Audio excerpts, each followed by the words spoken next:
Hello friends, स्वागत है आप सबका आपके अपने चैनल टारगेट स्टडी पॉइंट में। और आज के इस वीडियो में हम आप लोग को बताएंगे टेंस।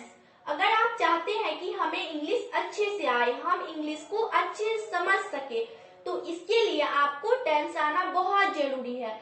अगर आपको टेंस आएगा तभी आप इंग्लिश को समझ पाएंगे, और अगर आपको टेंस नहीं आएगा तो आप इंग्लिश को नहीं समझ पाएंगे। थोड़ा बहुत से तो समझ लेंगे, लेकिन पूरी तरह से नहीं समझ पाएंगे। तो आज हम इसी के बारे में पढ़ेंगे।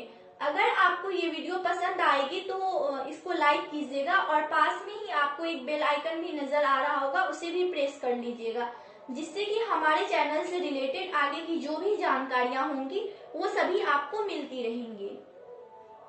अब आइए हम देखते हैं कि टेंस क्या होता है। देखिए, टेंस को हम हिंदी में काल बोलते हैं। काल का मतलब क्या होता है?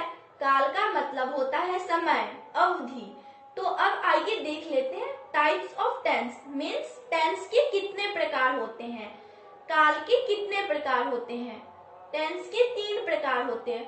फर्स्ट होता है हमारा प्रेजेंट टेंस, मीन्स वर्तमान काल। पास्ट टेंस मीन्स भूतकाल। फ्यूचर टेंस मीन्स भविष्य काल। अब देखिए, प्रेजेंट का मतलब क्या हुआ? वर्तमान। और वर्तमान का मतलब क्या हुआ? वर्तमान का मतलब होता है कि जो समय चल रहा है, जो प्रोसेस अभी है। जैसे मान लीजिए कि हम इस वक्त किस क्लास में पढ़ रहे हैं, 5th क्लास में पढ़ रहे हैं, तो ये अब का है कि हम 5th क्लास में पढ़ रहे हैं। तो ये क्या हुआ? प्रेजेंट टेंस हुआ। अब क्या है यहाँ पे? पास्ट। तो देखिए, पास्ट का मतलब क्या होता है? पास्ट का मतलब होता है कि जो समय बीत चुका है। जैसे मान लीजिए कि हम इस वक्त 5th क्लास में पढ़ रहे थे, प्रेजेंट हुआ। अब हम इसके पहले हम किस क्लास में पढ़ रहे थे? 4th में पढ़ रहे थे, तभी तो हम 4th को पास करके 5th क्लास में आए। तो ये हमारा क्या हुआ? बीत चुका समय है, हम 4th पढ़ चुके हैं, तो ये क्या हुआ? पास्ट हुआ। अब देखिए, फ्यूचर टेंस है। तो फ्यूचर मतलब क्या होता है? भविष्य। तो भविष्य का मतलब होता है कि जो समय आने वाला है। जैसे कि हम इस वक्त 5th क्लास में पढ़ रहे हैं, अब अगली बार हम किस में जाएंगे? 6th में जाएंगे। अभी हम गए नहीं हैं, हम जाने वाले हैं, या अभी हम जाएंगे। तो ये हमारा क्या हुआ? ये हमारा हुआ फ्यूचर टेंस। ओके। अब जो ये हमारा 3 टाइप्स है, इनको 4 टाइप्स में डिवाइड किया गया है। मीन्स टोटल जो हमारा टेंस है वो 12 है। अगर आप 4th भाग को याद कर लेंगे ना, तो आपको सारे ये 12 भाग याद हो जाएंगे। तो आइए हम देखते हैं इसका फर्स्ट पार्ट क्या है। तो इसका फर्स्ट पार्ट है इंडेफिनिट। इंडेफिनिट का मतलब होता है अनिश्चित। अनिश्चित का क्या मतलब होता है? इसका मतलब होता है कि इसमें ऐसे वाक्य आते हैं जिनका समय निश्चित नहीं रहता है, यानी कि ये कब शुरू हुआ और कब खत्म हुआ, ये निश्चित नहीं रहता है। आइए इसकी एग्जाम्पल समझते हैं। जैसे मैंने कहा, आई प्ले हॉकी, मीन्स कि मैं हॉकी खेलता हूँ। अब इसमें हमको ये नहीं पता कि कब से खेलता हूँ, कब तक खेलूंगा, ये तो हमें नहीं पता। मीन्स समय आपको निश्चित नहीं है। तो ये क्या हुआ? हमारा इंडेफिनिट टेंस हुआ। इसी तरह से मान लीजिए हमने कहा आई स्पीक इंग्लिश। क्या बोला? आई स्पीक इंग्लिश, मीन्स मैं इंग्लिश बोलता हूँ। अब हमको ये तो नहीं पता कि कब से बोलता हूँ, कब तक बोलूंगा, ये तो नहीं पता। मीन्स ये समय निश्चित नहीं है, तो ये क्या हुआ? इंडेफिनिट हुआ। ओके।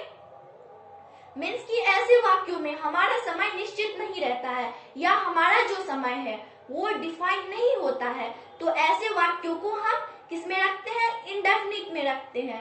अब आइए देखते हैं अपना सेकेंड पार्ट है। सेकेंड पार्ट है हमारा कंटिन्यूअस। कंटिन्यूअस का मतलब होता है जारी रहना। इसमें जो हमारा काम रहता है वो जारी रहता है, इसमें काम चलता रहता है। इसमें ये तो पता रहता है कि काम जारी रहता है, बट इसमें ये नहीं पता कि काम कब से चल रहा है, कब तक चलेगा, ये आपको नहीं पता रहता है। तो आइए इसको एग्जाम्पल से समझते हैं। मान लीजिए कि हमने कहा आई एम प्लेइंग हॉकी। अब इसका मतलब क्या हो गया? इसका मतलब होता है कि मैं हॉकी खेल रहा हूँ। इसको ध्यान से पढ़िए, इसमें लास्ट में आ रहा है कि हॉकी खेल रहा हूँ, मीन्स इसमें खेलने का काम जारी है। तो इसको ये तो पता है कि खेलने का काम जारी है, लेकिन हमको ये तो नहीं पता कि कब से खेल रहा हूँ, कब तक मतलब खेलेगा, ये तो हमें नहीं पता है। तो इसका मतलब ये वाक्य किस में आएगा? कंटिन्यूअस में आएगा। मीन्स ऐसे वाक्यों को जिनमें काम जारी रहता है, काम चलता रहता है, तो उन वाक्यों को हम किस में रखते हैं? कंटिन्यूअस में रखते हैं। ओके, अब आइए हम देखते हैं कि हमारा थर्ड पार्ट क्या है। हमारा थर्ड पार्ट है परफेक्ट। इसका मतलब होता है कि काम पूरा हो चुका है। जैसे आइए एक एग्जाम्पल लेते हैं। जैसे मैंने कहा मैं हॉकी खेल चुका हूँ। क्या कहा कि मैं हॉकी खेल चुका हूँ, तो इसमें खेलने का काम पूरा हो चुका है, खेल चुका हूँ, खत्म हो चुका है। तो ये हमारा किस में आएगा? परफेक्ट में आएगा। किस में आएगा? परफेक्ट में आएगा। मीन्स इसमें काम पूरा हो चुकने का बोध हुआ है, इसलिए ये किस में आएगा? परफेक्ट में आएगा। मतलब कि जिसमें भी काम पूरा हो चुकने का बोध होता हो वो हमारा आता है परफेक्ट में। ओके, अब इसका फोर्थ पार्ट देखिए क्या है। इसका फोर्थ पार्ट है परफेक्ट कंटिन्यूअस। तो देखिए इसमें परफेक्ट भी है और कंटिन्यूअस भी है। परफेक्ट का मतलब क्या होता है? काम पूरा हो चुका है, और कंटिन्यूअस का मतलब क्या होता है? जारी रहना। तो अब परफेक्ट कंटिन्यूअस का मतलब क्या हुआ?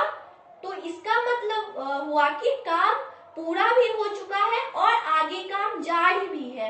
जैसे आइए एग्जाम्पल से समझते हैं।